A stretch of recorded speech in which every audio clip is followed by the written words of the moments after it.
Welcome to the Matthew Moran podcast.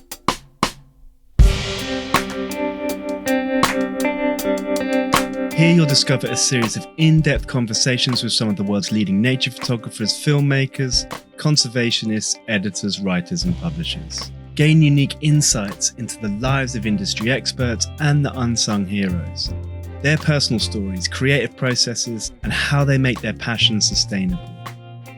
We also explore the role photography and filmmaking play in engaging audiences around the world about the global challenges facing wildlife. And despite the often grim statistics, we focus on solutions and discuss what each of us can do to contribute to conservation efforts. I'm incredibly grateful to all my guests who generously give up their time to share their wisdom, and I'm really excited to bring these inspiring conversations to you. This week, my guest is Rachael Talibart. Rachael is a photographer specializing in ocean and coastal scenery. Her fascination with the sea began in her childhood, where much of her holiday time was spent on the family boat, navigating the coastal waters around the UK. Despite suffering from bouts of seasickness, there is no doubt the experience profoundly shaped her passion and choice of subject matter. Rachael is captivated by the chaos of storms and the ever-changing interplay of light on the water. With thousands of hours spent observing and photographing the sea, she has honed her ability to anticipate and capture breathtaking moments, freezing them in time, and wow, does she have an incredible portfolio. It was a short trip for me to the other side of London, and these days a rare chance to host a face-to-face interview. We sat down in Rachael's kitchen to talk about her journey from working as a solicitor in the City of London to running 2 successful photo tour companies and gaining worldwide recognition for her unique style and exquisite ocean images. Quick note about supporting this podcast. If you would like to, you can do so by clicking on the support this podcast link on my website on the podcast page, or visit patreon.com/Matthew Moran podcast. It really helps with the time I put in to source and research the guests, of course the interview itself, and then editing and publishing, all that but just $5 a month. If you can't afford that, no worries. You can help by continuing to spread the word. Thank you so much. Here's Rachael. Rachael, thank you so much for taking the time to come on the podcast and letting me into your house, providing me with a really nice lunch before it. I feel really spoiled, and like I said to you before, it's really nice to be able to do these interviews face to face. They're becoming few and far between these days, obviously the convenience of recording them over Zoom. But we met in Germany 6 months ago, and now we're back together again. So yeah, thanks. Yeah. It's really nice to be here. Well, thanks for inviting me. And it's nice to see you. We had a good catch up over lunch. Yeah, we didn't talk about anything photography, thankfully. Yeah.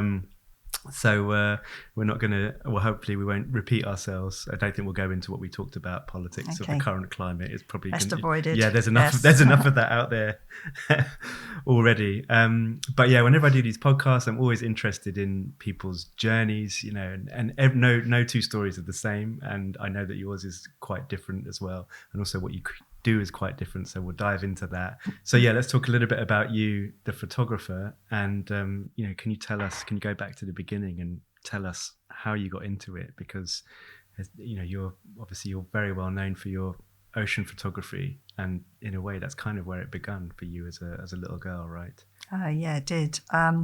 Well, first of all, on the photography side, my dad was a keen amateur photographer. Okay. He was also a keen yachtsman. And so that's where the two came together, really. And for the first, I guess, maybe 12 years of my life, we spent a lot of time at sea. We had a 28-foot wooden boat called Camino that had just room for me, my brother, and mum and dad to sleep on it. And we would go away for, in the summer, 4 weeks at a time, living on the boat and sailing all over the place. Amazing. What, just at sea? You would just, yeah, I mean, we would always go across the channel. You know, we'd go down the French coast or up the coast of Belgium and up into Holland and through the canals. We would do quite adventurous stuff. Amazing. And we're talking quite a few decades ago, so it was before all the GPS and everything. So one of my strongest proper travel. The boat had, even though it was tiny, it had a chart table, and Dad I can picture him now standing at the chart table with his charts. They were works of art alone, and his slide rule plotting courses, and he had a sextant. It was just it was just really old-fashioned stuff. And I think, although I'm not a natural sailor, in fact, apart from Dad, none of us were, and we were always very poorly, which was quite horrible.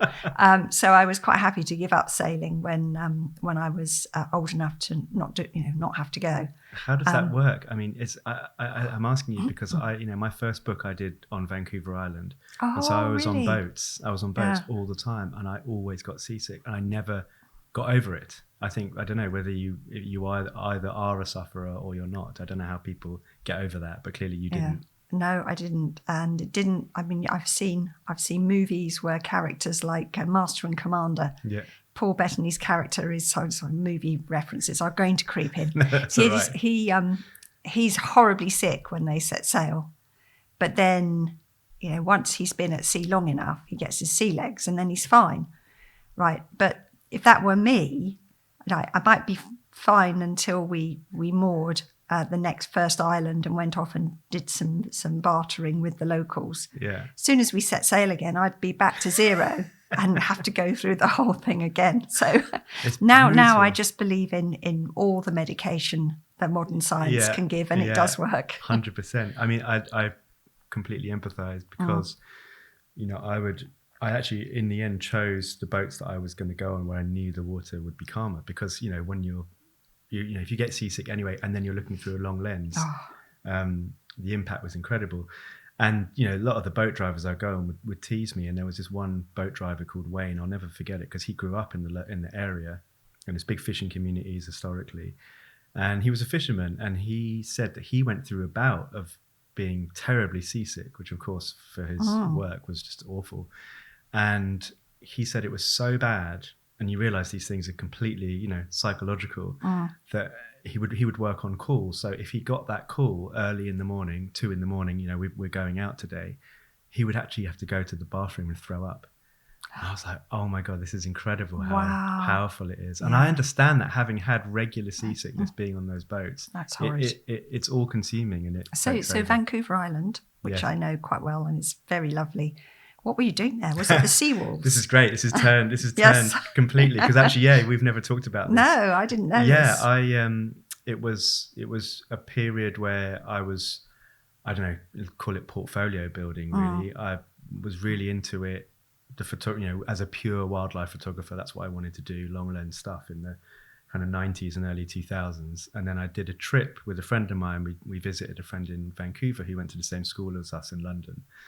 And we were doing a bigger trip up to Alaska. We really wanted to go to Alaska and see brown bears fishing. And we'd bought this Jeep in LA, and it was just an amazing trip. We went through Yellowstone and Yukon up into the Rockies. And then we visited our friend in Vancouver, and he said, "Oh, you're going to go to Vancouver Island?" And I actually hadn't even heard of Vancouver Island, and then discovered it's this enormous island. And so he said, "Oh yeah, we should go, like the 3 of us." So this is when you're young and you've got time. We're in our mid-20s. And so the 3 of us went over and sort of had a holiday from our big holiday trip.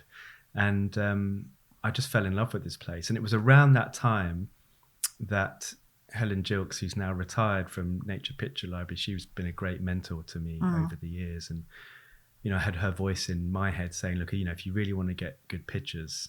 And in the meantime, I'd been rejected from getting submissions into them twice, just because I didn't have enough. She liked the work, it just wasn't strong enough as a big body of work. And she'd said to me, if you really want to get good pictures, you either have to focus on like one animal or one area and just become a specialist, whatever that was. And when we went to the West Coast, I just fell in love with it. And it was raw, and the coast is so beautiful between Ucluelet and Tofino. Yeah. It's only 40 kilometers. So, Canada's this enormous country, but you've got this tiny stretch of coast.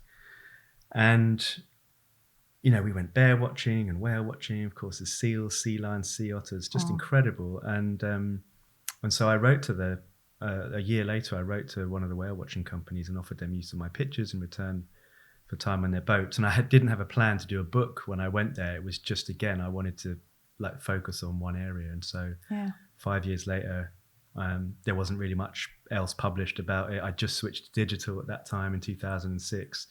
And then, ended up doing this book. I did do a bit of research on like the area there, that they got 1 million people. I don't know what the numbers are now, but between March and October, 1 million people traveled to that coastline. And I thought, okay, well, look, a few of these might buy a book. There's only 2 bookshops, one in each town. Yeah. And funnily enough, and we'll get back onto you in a minute, but just this last week, I had some email exchange with the Canadian distributor who that book's been with for nearly 10 years now, and they've sold out, and I've got 2 copies at home. So if anyone wants to buy one at a highly inflated price, please get in touch. So what's it called?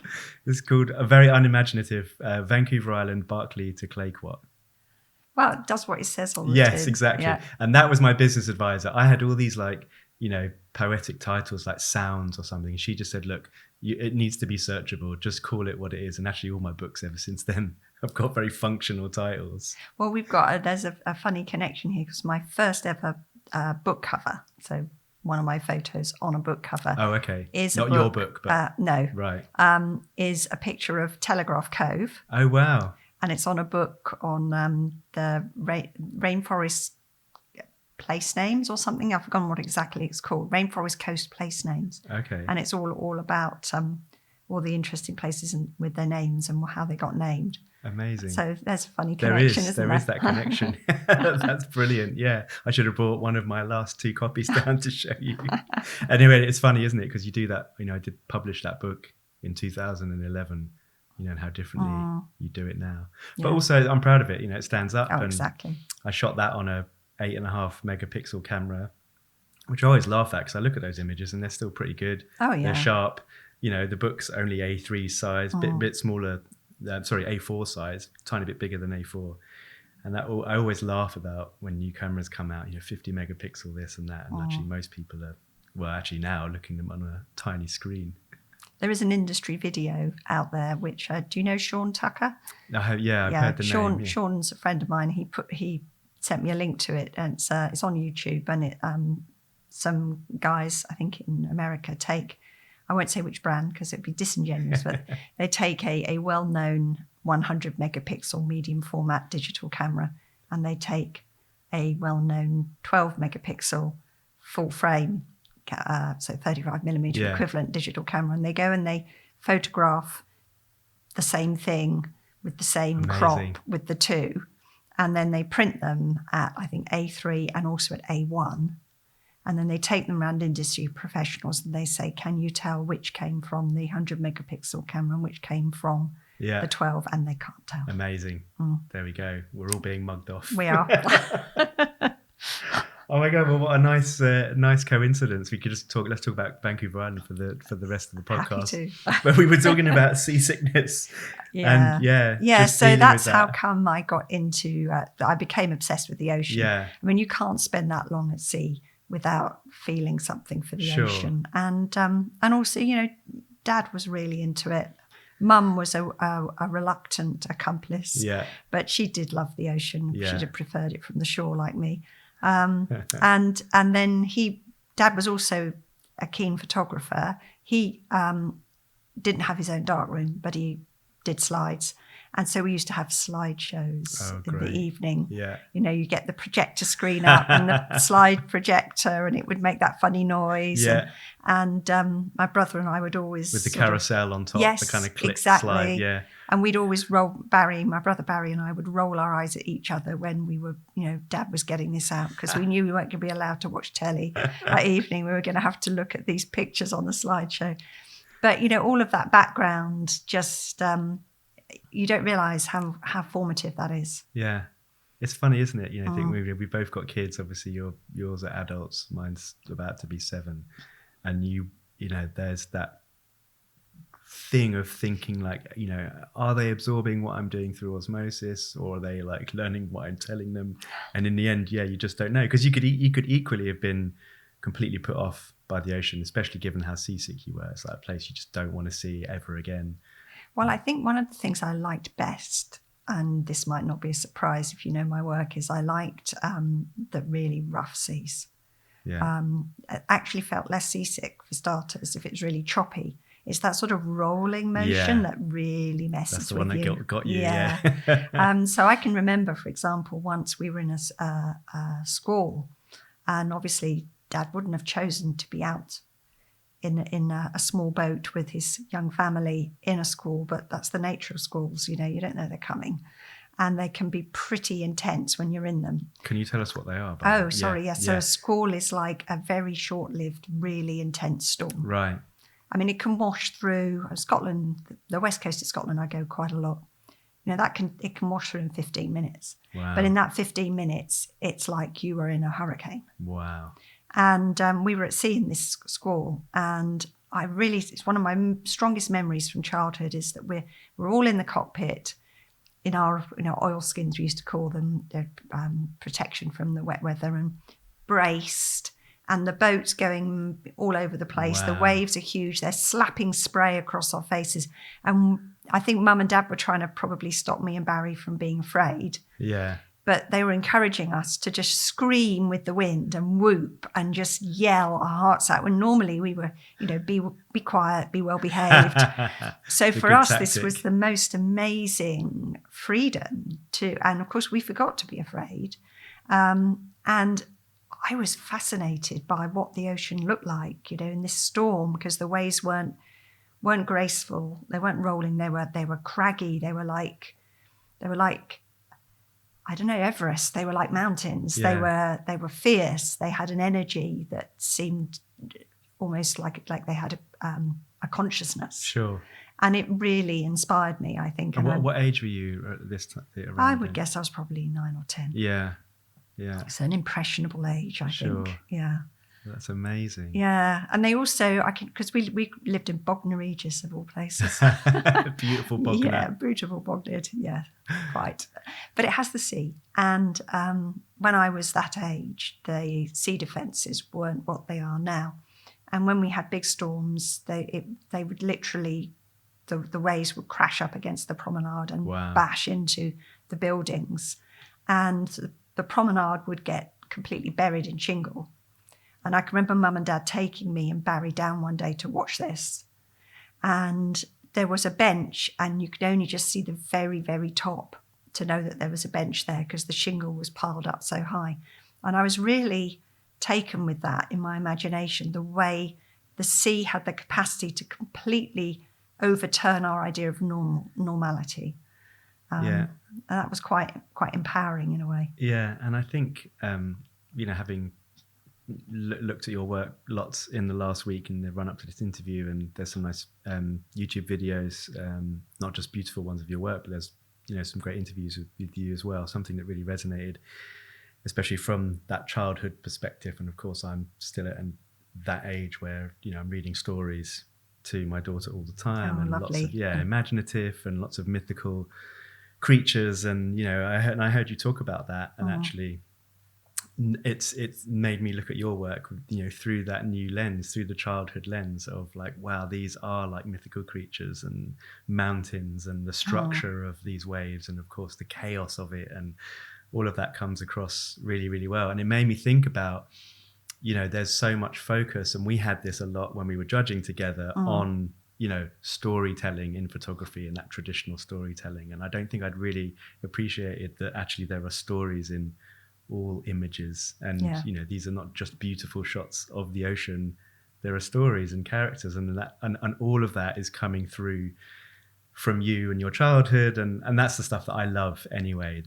That you as the photographer, and how you've got to the stage of your life where you are now, and with some recognition with what you do, didn't just come because you rocked up to a beach with a nice camera and so there's some nice light. It's really you, and emanating through those pictures. I think that if you're not a documentary photographer, I think that's quite important. And I'm not, although I would love one day to do a documentary project. So I think we were talking earlier about growing and always having more to learn. And I think that would be tremendously good for me. Yeah. But up until now, I haven't been or tried to be a documentary photographer. And I think then if you're doing, and I don't really know what to call my photography. I'm an ocean photographer, I guess. Yeah. But, how to define it beyond that, I don't know.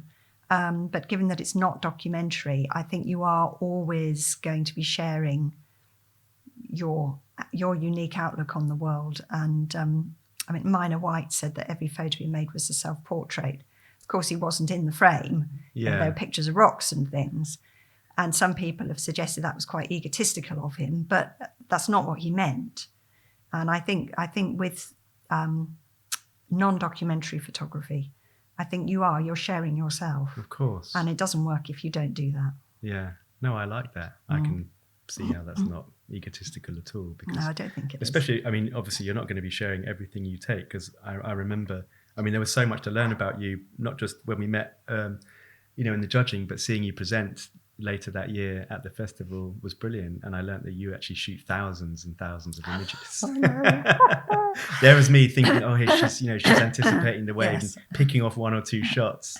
But can you talk a bit about your process? And again, we've talked about the background and how you got into it, but you don't live on the coast. You've got to drive there, and just tell us about that day and what it's like and what you're hoping for, and what your expectations are. And because we're really good photographers naturally at putting pressure on ourselves, and I'm curious about that with you. So on that front, I have worked hard at this. I don't think I haven't got a superpower here. I'm as prone to all the distractions of feeling like you need to produce an end result that we all are. My first career started during the Greed is Good 80s. And obviously I mean greed is good, ironically. Yeah. Because people can't see my little air quotes. Sorry. Yeah, good point. Yeah. And it was all about work product. Mm-hmm. This we're is not talking about neoliberalism. Yes, I mean, we weren't going to talk about politics, but it would not have been entirely out of place for me to receive an email saying, "What 5 things did you do last week?" Yes, right? exactly. Yeah, and that's, I think, something that is death to art, or at least it would be for me. And I have worked really hard at putting results as far away from my motivation as possible. And for me, it has to be about experience. Great. I also think that it happens that the better the experience, the better my work. But if I recently, I was telling you, I recently had an opportunity to spend a day with just me and my camera in Cornwall. This is very unusual for me. I know, for a photographer, it's hilarious, I don't have to get to do this. I know, it's crazy. What are we like? But I did. And I went out with no expectations, no plan. I just went out wanting to make photographs, and it was harsh sunlight all day. Not what I would have hoped for, but I just thought, just go out and make photos. And I made far too many. I made loads. I don't know how many, but many. Yeah. And I filled 2 64 gigabyte cards, right, with just raw files. Okay. And almost all of them I'll never, ever share.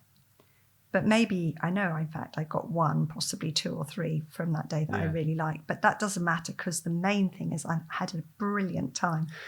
And I think making photographs of what I'm seeing is a way of connecting with it.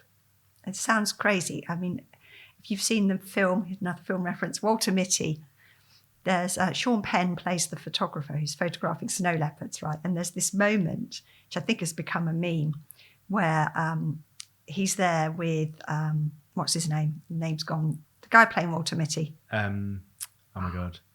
Zoolander. What's his name? Oh, Ben Stiller. Thank you. Yeah. Ben Stiller is next to Sean Penn. It's typical that I remember the name of the yeah. person who played the little bit part, who happened to be a photographer and not the actor who played Walter. But anyway, he's there with him, and there's this amazing, through the camera you can see that there's this snow leopard, and it's going to be an amazing photograph. And he says, well, why aren't you taking a photo? And Sean Penn's like, sometimes I choose not to. The moment is so special. His words, something like that. Amazing. Yeah. It's so good for all photographers, especially wildlife photography. I love that's my favourite bit from the whole film. And it was almost, it was, I saw some amazing things that day, but I didn't choose not to photograph them because I'm actually not like Sean Penn's character at all, because I don't think that my experience of the world is reduced because I see it through a camera. I think I see more because of that. And I think I connect with what I'm seeing through the act of photographing it in a way that I never will if all I do is observe it. And I think the two things can exist. Well, they can, yes. Of course. And I think I think that's great. I think obviously when you are photographing, you can miss out on some of the experience, but you're also a photographer and you've got this time to yourself, why wouldn't you?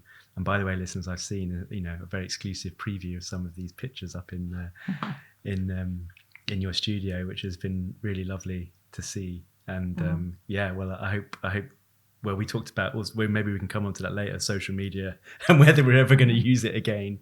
But really, really beautiful. And I think that's great. I love hearing that. And I think it doesn't matter what kind of style of photography you're doing, if you're doing it for you.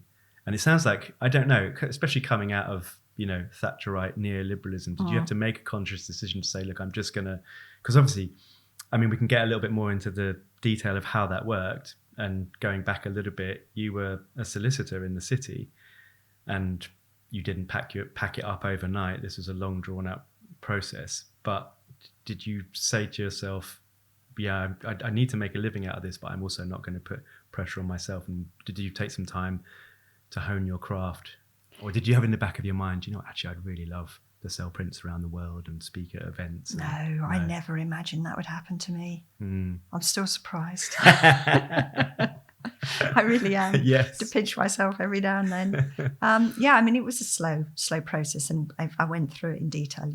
Your listeners would be very bored. But in a nutshell, I had 15 years as a lawyer, if you include the sort of training side of it. But towards the end of that time, I'd moved. So I was no longer training myself. I moved to training others, which was an interesting transition. And I found that I was enjoying that much more than practicing law. And I was a litigator. So I chose that because you can be a generalist. Because, any other sort of specialty, you're specialised in a certain sort of law, but you could be asked to litigate anything. Anything can end up as a dispute. So I wanted that kind of broadness, and certainly there was that. But litigation is also a very negative experience in many ways. You're essentially, you're there when there's been a dispute and things have gone horribly wrong, and you're not building something. You're just trying to get the best for your client. And normally the good litigators are actually finding a way to a good compromise. Yeah. But it always feels a bit reductive somehow. So training other litigators, all these youngsters who just qualified and were in the sink or swim stage of their career. Yeah. I was there for them, helping them. I found that really enjoyable. So it showed me, I think, that what I'd started out on, the path I started out on, wasn't necessarily the path I wanted to stay on. But it never occurred to me at that point that photography could become a career. It was a hobby. Yeah. And very much a hobby. I spent a fortune on getting film developed. Of course. Took a lot of pictures, but only when I was on holiday. So I really was a happy snapper, sure. I would say. But then there's this big gap between me stopping working in the city and me making photography a career. And that gap is something like 15 more years, where I was raising the kids. Mm-hmm. And I feel very privileged to have had the opportunity to do that. Not everyone can afford to take time out to be a mum. And that was I'm really happy I did that. But I did need something else as well. And so I went back to university. My other love is English literature. So I did an English literature degree, and then I did a master's in Victorian literature. And then by the time that finished, then I was at the point where photography was becoming bigger and bigger part of my life, because the kids were now teenagers. Yeah, and you start to claw back some time. Yeah, I suddenly had time, and I got massively into, actually, this is wildlife photography.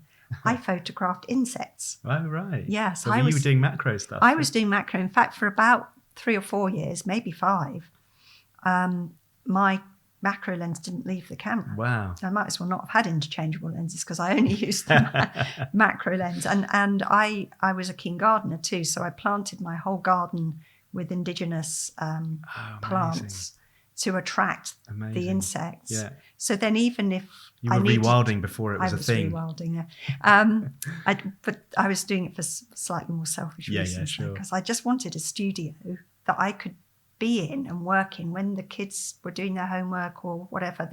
I needed to be at home, but it was right there. Yeah.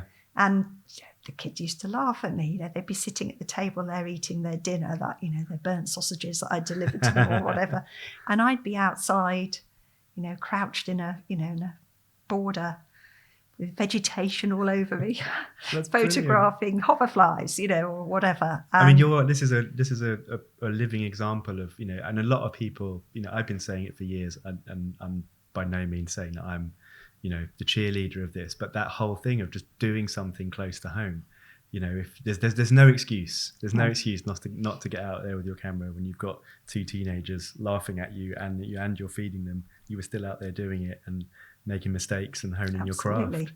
Yeah, and I've made some awful mistakes, but boy, it made all the difference. And actually photographing storm waves at a thousandth of a second, the skills that I acquired trying to photograph bees flying, that totally was a complete match for the skills I needed for photographing my storm waves. Brilliant. So, it doesn't matter what the genre is.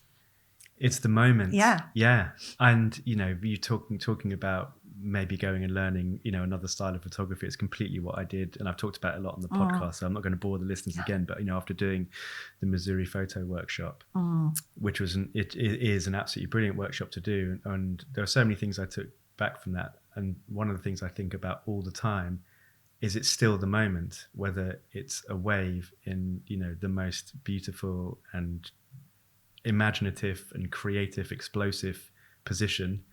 It's gone just before and just after. It's just like not the same. Yeah. Whether it's that amazing moment of, a fox with a rat in its mouth or emotion, that connection between 2 people. It's so fleeting that all of those different genres of photography, it is about capturing the moment, and that they're so few and far between. The amount of times I had to tell people, with photographing foxes, most of the time they're just trotting around with their nose on the ground and then you just don't see them again. It's so boring. Yeah. And you're just there enough that when those moments do happen, basically, you don't mess them up. So all your bee practice was integral for you capturing these magnificent waves. Definitely. Yeah. Definitely. And the willingness to be uncomfortable. Yes. Yeah. That's huge. See, my husband always says this about me. I don't think I'm a natural athlete, but I'm willing to be uncomfortable.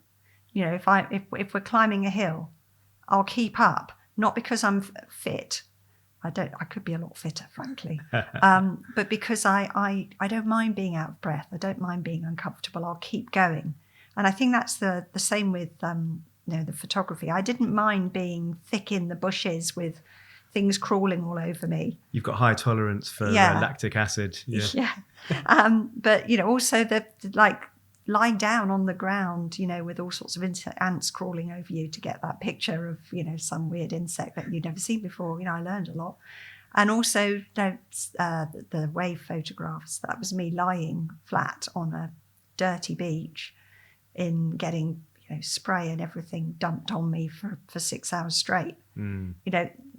Being willing to be uncomfortable really helps. Yeah, I think that's a good tip for anyone listening as well. Exactly. Actually, I remember as a kid, I had this Simon King, the wildlife filmmaker. Yeah. I had a book of his.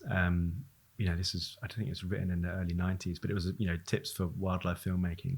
And one of them is, if you're doing work in a hide, don't sit on a comfortable chair. So you need to sit on an uncomfortable stool because that will just keep you on your toes. If you could slouch in a chair and you're waiting there for hours and hours, you could potentially nod off. Yeah, so that's really, really wise, isn't it? I hadn't thought of that. Yeah, it really is. I want to carry on talking about the your shots of the oceans, particularly the waves, because it was so great seeing you speak at the European Wildlife Photographer of the Year Festival. And I've never, ever been in a room, because let's face it, after a while, a lot of presentations can just get pretty boring, right? But you got a massive round of applause for your shot Loki, which is kind of a 1 in a million. I don't know, is that how you pronounce it? Yes, Loki. Yeah. So, I mean, tell us about that image specifically, because I'll do a hack job of it, and then we can also post a link to it on from your website, on your page, on the podcast page on my site. But also just kind of more broadly, because I imagine we've already talked about you taking thousands and thousands of pictures. You must. I could imagine you being in that situation. Do you get those little high moments of just seeing something take shape and knowing when to shoot, when to press the shutter? You get that feeling of, yes, I've got something good. Or is there also that element of luck when you get back to the studio and you're uploading and seeing this stuff for the first time fully? Well, there's definitely both. Yeah. I mean, I've spent so long on that particular beach watching the waves that I do have a feeling for when something's likely to happen. There's a rhythm to it, and I know when cool stuff is going down. Great. Which helps enormously. But so I do take a lot of photos, but actually when you think about it, it's fewer than people would imagine. So Loki is from Storm Imogen. There we go.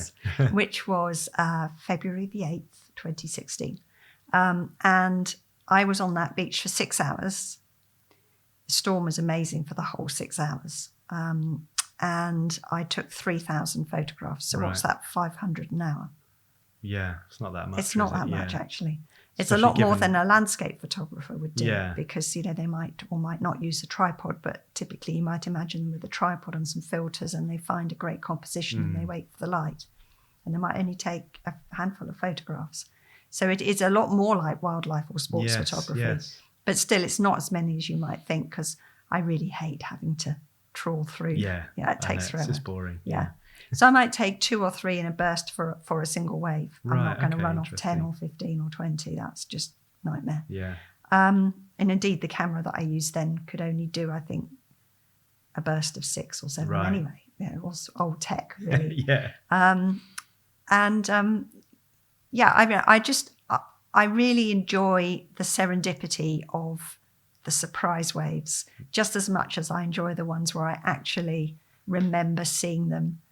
So I've got some waves from that storm where I remember clicking the shutter, seeing them as I clicked the shutter and thinking, yes, got it. But then there were the surprise ones, and Loki was one of the surprise ones. So to describe it for your viewers, it's a wave breaking against a sea wall, and it's 1,000th of a second or thereabouts. And in that very, very small split second, there seems to be a face in the wave.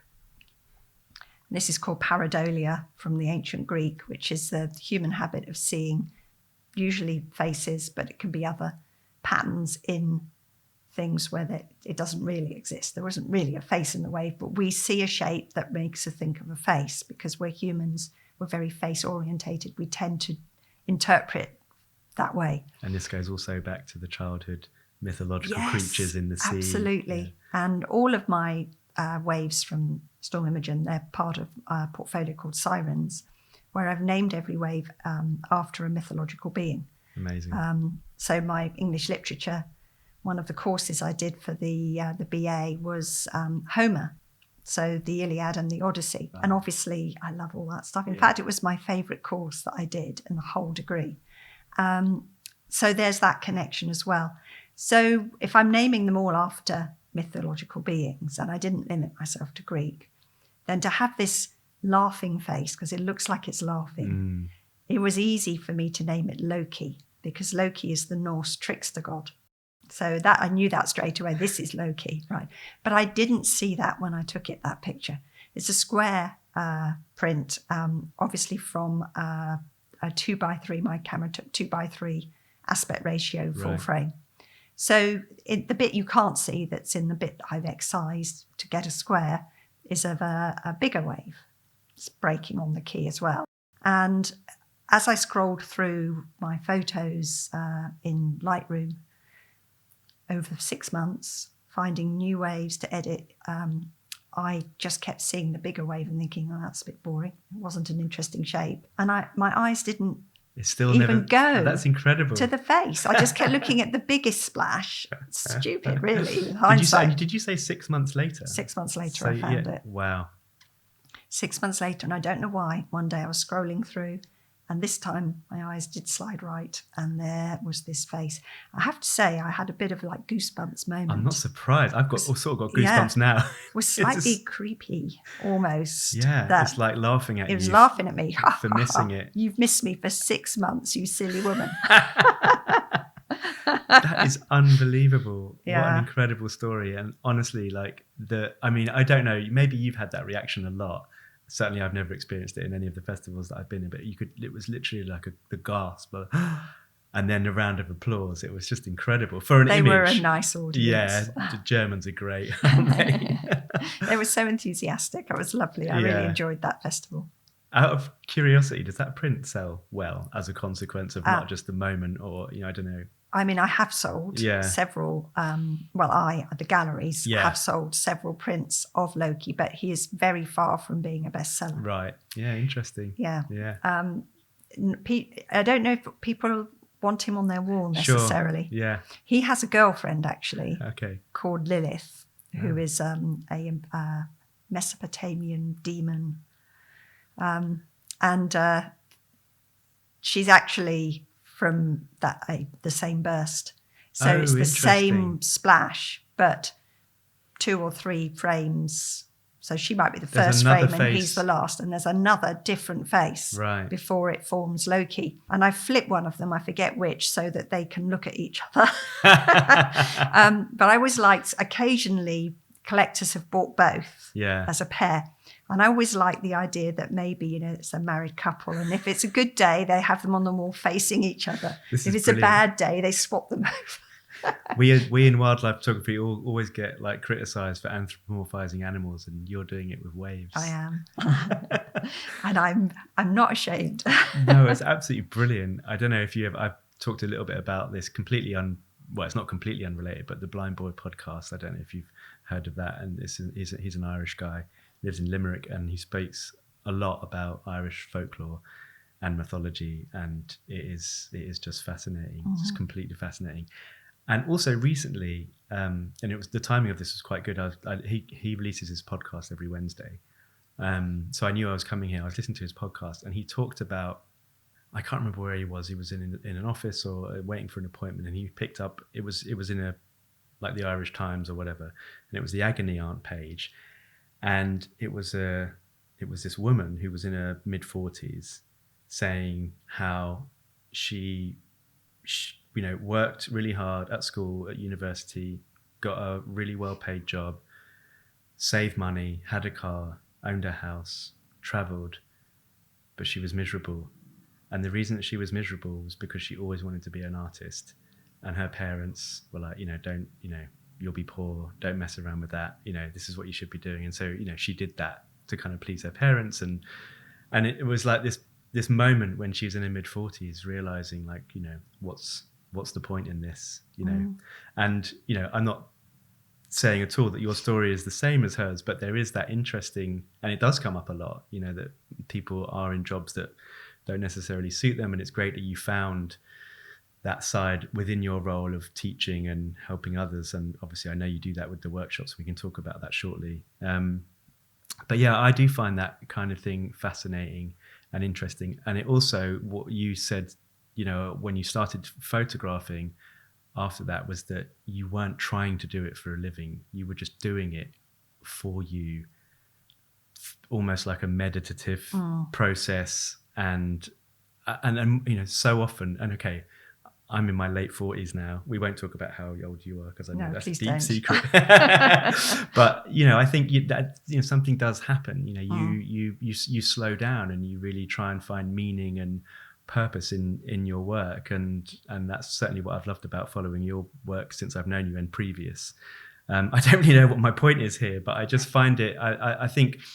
Photography has the capacity to do that to us. And certainly when I teach, I love talking to clients on workshops about how it is a really wonderful way to engage with nature. And actually, yeah, maybe we could talk a bit about your workshops. And I know you're slowing them down, but you've done that. And this is kind of chimes in with what I ask all my guests is about how you make a living, because it's one thing, you know, giving up a job and becoming a photographer, but yeah, tell us a bit about that journey. And yeah, how you've still got bills to pay, obviously equipment to buy, printers, ink, software.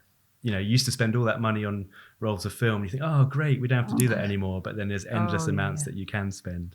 No, I have been, I feel very fortunate to have run two successful two companies, two different photography companies, and they both do far better than people would imagine. Yeah. I feel very lucky to be in that position, but photography is very unpredictable. So I have one company that is the portfolio company that works with the galleries who represent me. And by the way, I have no time for photographers who complain about galleries. I love them all, and I don't resent them at all. Yeah, they've got overheads. They've got massive overheads. Yeah. They've got staff, and I really like working with other people. I like the collaboration. It's good shout out to the galleries. Yeah, yeah. I work with one gallery, and you see they're open for people to come in and have a look. It's just hard work for them. It is, yeah. So I really like that, but also it's image licensing. Now, one year I can have a really quiet year. Not many prints can be sold, or not many licenses can be sold. And then another year, the year before last, was insane. Mm-hmm. I don't know why. It was so good for that business. What was the reason? Can't possibly work it out. Why the licensing went huge that year. Are you running that yourself, the yes, licensing? Yeah. Yeah. And then the other business is the training workshops, so online workshops, classroom workshops, day location workshops, and also through another business, Ocean Capture, I do residential workshops. Yeah. And that's the safe one.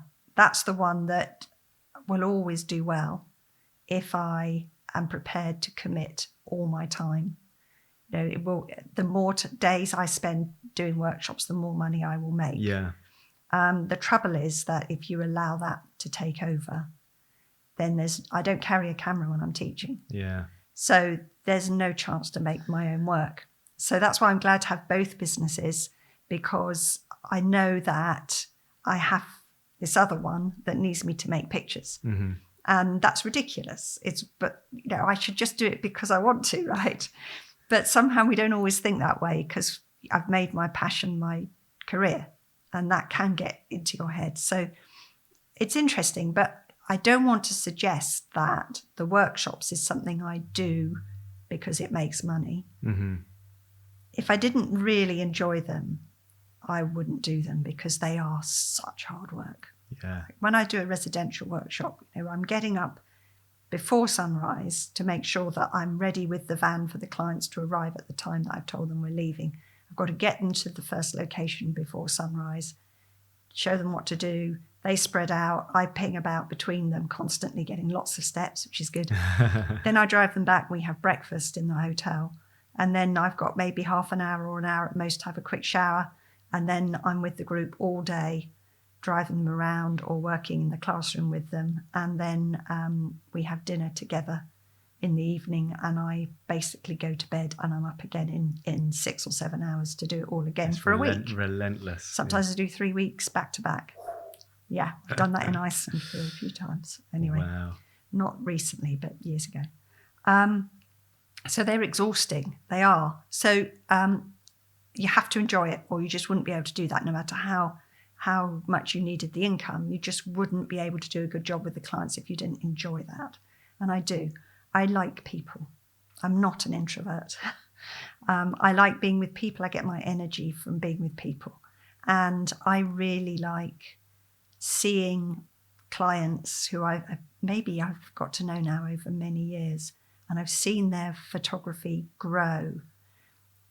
And that's incredibly rewarding, actually.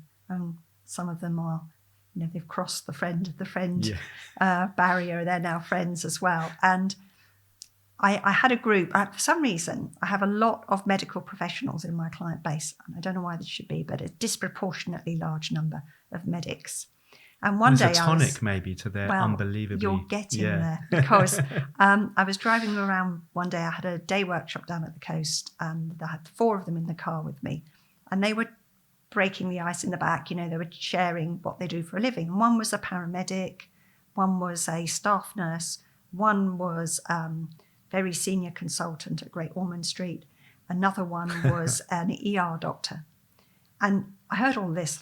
Wow, I said, wow, you guys, all of you are doing such important work. You know, I'm in awe. I'm being humbled here in the proper sense of the word, because what you do really matters.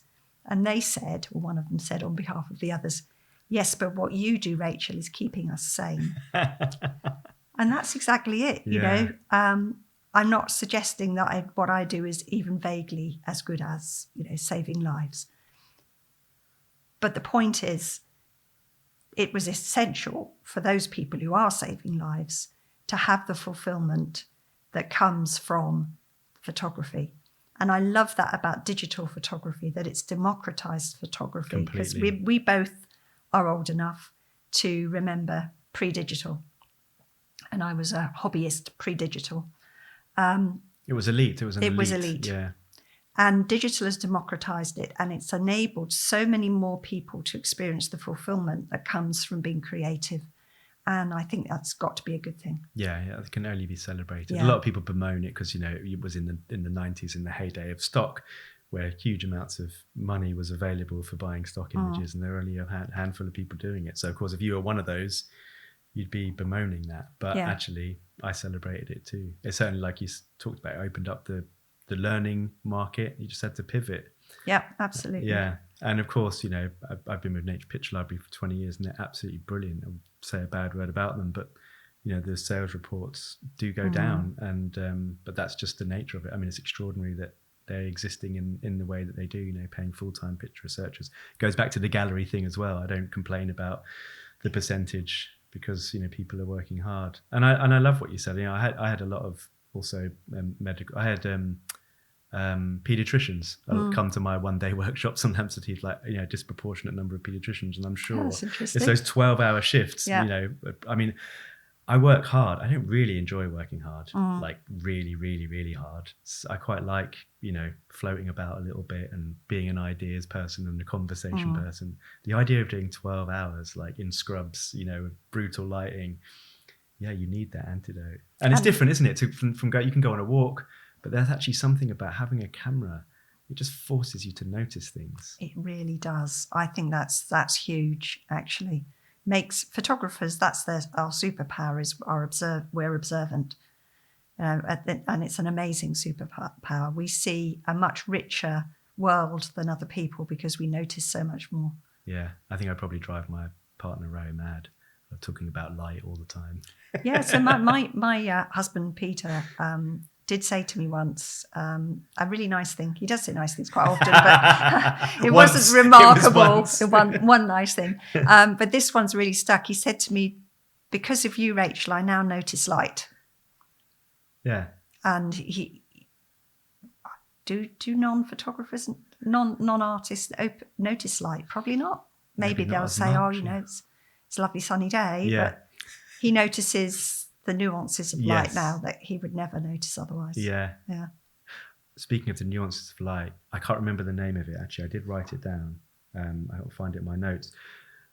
But yeah, I mean, so many of your pictures stand out, but you have a beautiful one with just this tiniest shard of gorgeous orange light in an otherwise quite... I know which one you mean. Fire Within. Fire Within, that's it, yeah. That I mean, those kind of moments as well, that kind of weather. And I think this should be celebrated because, you know, we do live in an age, we spoke about this earlier, of distrust. You know, I'm talking about pre-AI, right? You know, people saying, oh, do you Photoshop your pictures? And actually, I think that's often a great shame. And actually, it ties into what you just said about, you know, do people really notice? Because it's in a way, it's a lazy response to an image like the Fire Within, or any kind of image with just extraordinary light, because that light does exist. And yes, of course, it's easy to overcook in Lightroom, Photoshop, whatever you use. But I kind of feel now that we've got to a stage, or for a long time, that if you do, people can just tell anyway. So actually my processing is undercooking, if anything, just tweaking. But those kind of moments with that kind of image, with the most dramatic sky and having that kind of shard of light, well, it's going back to what we were saying earlier. It's just, they're so few and far between, and just so pleasing to be able to capture something like that. Well, I got a funny story about that. Brilliant. It's all coming out it now. Is. Right. I no longer enter competitions. We had an interesting chat with someone about that, didn't we, in October, who could not understand why I don't enter competitions. And they don't interest me. They don't motivate me at the moment. Who knows? I might change again. But for the last several years, they haven't motivated me. But it wasn't always that way. Yeah. And I did enter. Can you tell? Because listeners will be asking the question, like, why you don't? Oh, I don't need it. Yeah. What's it going to give me? If I entered a competition and won, what would it give me? I mean, the prizes themselves are nothing. Is it going to give me a little bit more publicity for a while? Maybe. Do I actually want that? No. Sure. I have everything. You sound like you've been I listening need. to the Blind Boy podcast. He talks I about need this. to listen. He to talks this. about external validation. You don't need external validation. I really don't. Yeah. I mean, as we were chatting earlier over lunch, I'm seriously tempted to drop my social media entirely now. And from a business perspective, that probably is silly, but maybe that doesn't matter anymore. Anyway, aside from that, Fire Within. Yes. I did enter Fire Within into a well-known British landscape photography competition back in, that picture's from 2016. So I probably entered it in 2017, I'm going to guess. And it was in the classic view category, where you can't doctor the pictures, and they asked for the raw file. So I had completely forgotten, because it was 6 months after I'd processed that picture, that I had to straighten the horizon. Right. A huge amount. So really embarrassing amount, because what had happened was the camera was on a tripod. I was balanced on slippery rocks to get this view. Right. There was this amazing stormy sky disappearing off with this one bit of orange. And I was desperately hoping that I'd get an isolated wave in the foreground, which was so important. I had lots where the waves went straight across from side to side, but that's rubbish. That's like a barrier. Stops the depth. There's no depth. Okay, interesting. I needed space around. So I wanted an isolated wave. I thought I might get one. But I was balanced on these rocks using cable release, so all's good. And I'm like this.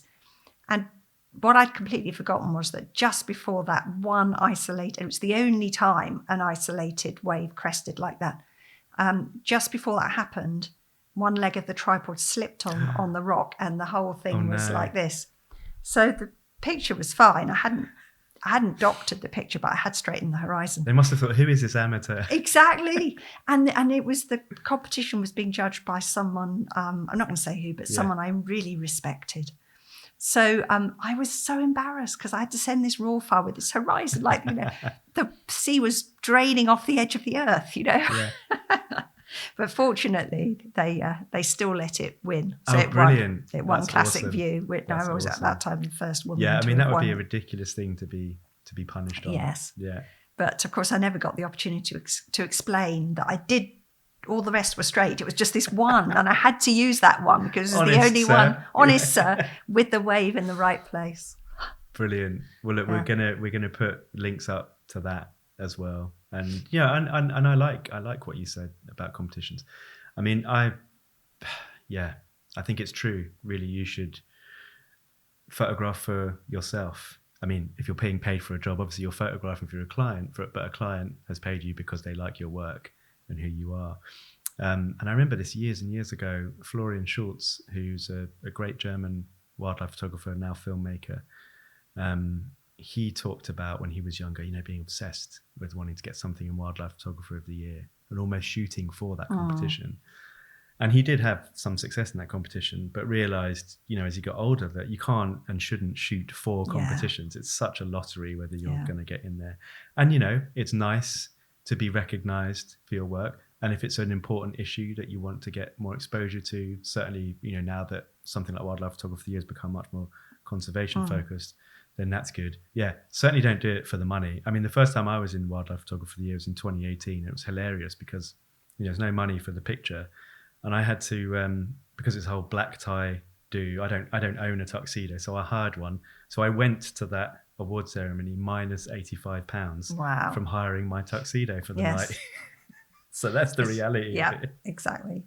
No, I back in the day, so I entered competitions in the years 2016 to 2018, I think 3 years. Yeah. That I was into it, and I got something in the there's a Sienna. Oh yes. Yeah. Yes. And I got something, did okay in that, and so then you go to Sienna, right? So that cost a lot of money going to Sienna. Of course. to Hotels, pick flights. to pick up my award. I know, it's crazy, isn't it? Yeah. Unbelievable. I was curious, and this is genuine, listeners. Rachel and I haven't talked about this before, but yeah, what your plans are. Do you for the rest of 2025, 2026? Do you, obviously running businesses and workshop businesses, you have to plan far in advance for bookings and stuff. But yeah, tell us a bit about that work side, but also personal projects, what you've got up your sleeve. Well, 2025 is going to be my busiest year ever for workshops. Wow. It's so immense that I'm not sure I really have much time for anything else. And then you're going to give them up after that. Yeah, well, only for 7 months. I have allowed myself and negotiated with Ocean Capture, though they were very willing, a 6 month sabbatical from workshops, which actually on the calendar is actually 7 months. Okay. Because it starts in the middle of December, goes through to the middle of July next year. Oh, great. Where I'm not going to do any teaching at all. I've got one speaking engagement in Oslo that I will honour. But apart from that, I'm doing no presentations and no teaching of any sort. It's Rachael time. Yes. I have a number of photographers that I mentor, and they're all prepared. They know that they'll have to have a hiatus during that period. And it could be a blessing for them. Well, it might be. Yeah. I might come back with renewed vigour. It's just possible. I think it's going to be really important for me to have that, to get back to more days where it's just about me and my camera. I've got a number of projects in mind, one in particular that I really want to do, that it's not at a point where I can share exactly what it is yet. But there's a lot of things that have to fall into place for me to do it. But actually just also having the freedom just to say, I'm just going to see what happens. Yeah. I'm completely obsessed with fluid dynamics at the minute, with just simply the shapes that water makes when it crashes into solids. So I'm making an awful lot of photographs of rocks with water breaking on them. And most people will probably think, oh, not another one. How many? They all look ever so slightly different from each other. But I think you have to pursue things like that when they're in your head. And I can remember I'm lucky enough to know a very good photographer who's married to a very good painter based in Cornwall. And I remember going to their house once and being invited into his studio at the back. And he was onto a new thing. And it was basically just a lot of dots in a matrix. And it had something to do with physics that I didn't understand. And every square picture was just slightly different arrangement of dots in different colours. And he said to me, I was kind of honest, he even asked my opinion, because what do I know? Nothing really. But he said to me, do you think this is just too much repetition and it's just not going to fly and no one's going to like it? I sort of feel like maybe I've got, gone off on one here. And of course I didn't want to upset him. So I just said, no, I think it's great. And I'm thinking, actually, yeah, it's really repetitive. I don't get it at all. He's gone on to do really, really well with these dotty pictures. And I can now see, I've aged, I have matured, I can see the value in them. But what he did was he had the courage, this is the more important point, he had the courage just to go down that rabbit hole. Mm-hmm. And all right, he had doubts, or he wouldn't have even asked me, right? And of course, we all have doubts all the time. Everyone does, but certainly the nature of anyone who's involved in art in any way, that we're riven with doubts. And I sort of know that that's a good chance that everyone will think, it's ridiculous, not more foamy waves breaking on rocks. How many can you make? But I have to do it. Yeah. I feel compelled to do it. So I don't know where that's going to lead, but it could be an important step in a journey to something. I can't ignore it. I can't let those voices say, that's repetitive, stop me from doing it. Yeah, and that's also really good in silencing that voice that's on your shoulder, saying, "Oh, you know," even as you're describing it, saying, "Oh, you know, do people want this? Oh, it's repetitive." It doesn't really matter. No, exactly. You have to do it for you. I really do have to. I think I've become perhaps I always have been. I'm quite obsessed with chaos, and that tension, just at the point where there's some sort of pattern in chaos. I mean, if it was the summer and I took you outside in my garden, you would see this is my gardening style. You know, complete chaos, barely contained, right? So I kind of, that's the English cottage garden, right? I love that. I love that feeling of that everything is chaotic, but there's just a hint of some structure in there, just enough to make us feel like we could sort of see a way through. And I guess that's what I'm pursuing with these crazy pictures of waves breaking on rocks. Yeah, we'll see. Yeah. Well, I can't wait to see. Good luck with it. Well, I mean, I'm sure it's going to be fascinating. And you think how you've turned your hand to, you know, this style of photography that's certainly very niche, and it's so wrapped up beautifully in your childhood and storytelling, and it's wonderful to hear all of that. I should have asked this like right early on, but I was curious as to who, you know, were your influences. Who did you look at when you were started to get into it more seriously, certainly with the ocean work?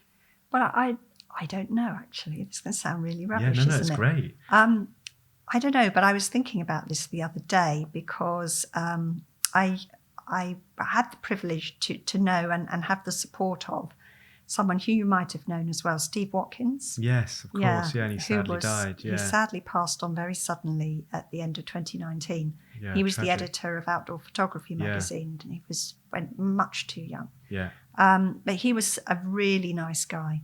And I got to know him quite well because I was one of the judges for Outdoor Photographer of the Year. And also because he was a huge supporter of mine. And when Sirens was published, he actually said to me once, "Rachel, you've invented a genre." And that was lovely. It was slightly hyperbolic, but it was lovely. And I thought that was a really sweet thing. You allowed yourself that compliment. I allowed myself that compliment. But I was thinking about this the other day because there are a lot of people since then who have copied Sirens. And I was thinking about, did I really create a genre? I mean, there's tons of people doing it, but surely it had to come from someone. Of course, we all stand on the shoulders of others. There's no point pretending. Why would we want to pretend that we don't? Of course. Crazy. But who was I influenced by? And I think I was influenced by some painters. Mm-hmm. Definitely Turner. And my interest in chaos barely contained has got a massive overlap with Turner. You know, the later paintings where it's just these big, great swirls of colour and light, and you can only barely see the ship or the surface of the sea. I love that. That's that tension again between chaos and something that we can hook into to start a journey through the frame. And also there's a Russian painter called, I hate saying this out loud because it's really hard, Ivan Konstantinovich Ivazovsky. Right. Whose paintings are far less abstract than Turner's, but who really understands how light interacts with the sea. And just go and, if your listeners, just go and Google him and have a look. We'll put him in the links. Yeah. I'm really, fascinated to have a look. Really interesting work. Yeah. So I think they were influences, definitely. I love that because it doesn't have to be a photographer. It could be, a teacher from school. It could be someone that gave you confidence, It could be some music. And, it's not just about being a photographer. Like I often think about that. When I was younger, I used to love and still do Vincent Mounier's work and French wildlife photographers. So simple, so exquisitely beautiful. Yes, I've got his book. Yeah, wonderful. And I often think, I wonder, who might I be? I like lots of different photographers, and you absorb lots of different ideas and styles. But I suppose with the copiers, it's the imitation is the greatest form of flattery. Although Yeah. Well, I draw the line when they start to call their pictures the same names as mine. That happened to me as Oh. well. You couldn't believe it. Probably my most recognised fox picture is the fox next to this lovely stencil done by this artist called Oh, I Stewie. love that picture. Yeah, it's brilliant. So, that was in People's Choice Award. It was in The Guardian, and I got some good mileage out of that picture. And I called it when you enter the competition. There, you have to give it a title, and I think I called it Fox Meets Fox on Street Corner. And then, because they have professional writers doing captions, they just got rid of the on street corner. They just called it Fox Meets Fox. I thought, of course, what a great title. Yeah. Anyway, I think it's about 3 years ago, someone in the British Photography Awards had clearly seen that, gone down to this area, got not as good a version of that, and actually called it Fox Meets Fox. Jesus Christ. Yeah. It doesn't surprise me at all. No, I have a former client who has taken a photograph of a wave at New Haven, which is where I made all mine, in my style, and recently, got shortlisted in a competition. Wow. And he's called it Medusa, which is one of my most well-known sirens. And he's a former client, and I just think, really? I don't mind if you photo waves like me, can't stop you, waves are free, go for it, have fun, but nick my concept as well. Incredible, isn't it? Yeah, but we have to laugh. We've got more things to worry about. Exactly. Yeah, exactly. Much bigger things to worry about. Exactly. Yes. And then, so that's the immediate future, and I wish you all the best. I mean, that's going to come up quick, especially in such a busy year. That will come up quick to December, and then December to July. You'll think, oh, great, I've got all this time, but then there'll be a pressure on that time, won't there, to do all the things that you want to do. And then, further down the line, obviously you've made books as well as prints, and in that style of short run, very beautifully produced. Have you got any plans for more books in the near future? I have 2 laid out already in Lightroom. Right. I would like to do 2 more books. I feel like there's 3. There's the project that I may or may not do next year during my sabbatical could be a book as well. But we'll see. We'll see. Books, I like to have a book at the end, but I really don't enjoy the process of making them. You know this. Yes. The stress. I know it is. Ro refers to herself as a book widow when I'm in that moment at the end. It's pretty full on. It's very stressful. Yeah. Yeah. But it is a great reward. I think there's still, thankfully, digital didn't kill that.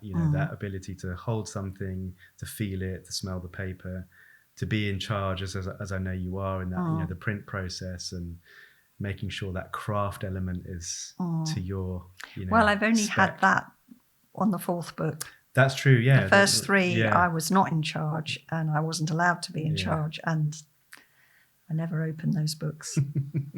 But the 4th one, yes, I've now had a glimpse of what it's like to be in charge. Yeah. But I also know that it makes it a very expensive business. It does, so it does. we'll see. We'll see.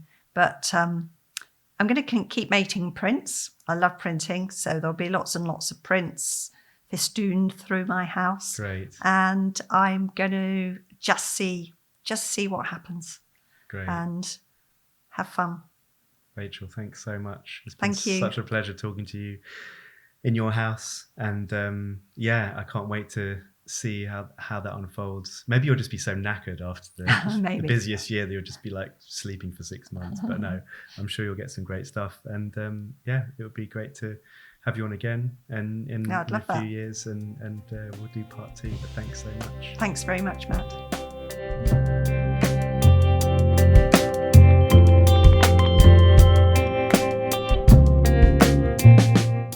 Thanks so much, Rachael. What a delight it was to spend time with her, hear her thoughts, get her insights into her methods and processes. I really hope you enjoyed that. It's kind of the point of these podcasts, is to go in a little bit deeper. And if you haven't done so already, please visit her website, rachaeltalibart.com, which is spelled RachaelTalibart.com. Head over to the podcast page on my website, where we have various links to the specific images that we talked about. Check out her social media and much more. Until next time, thanks again for listening.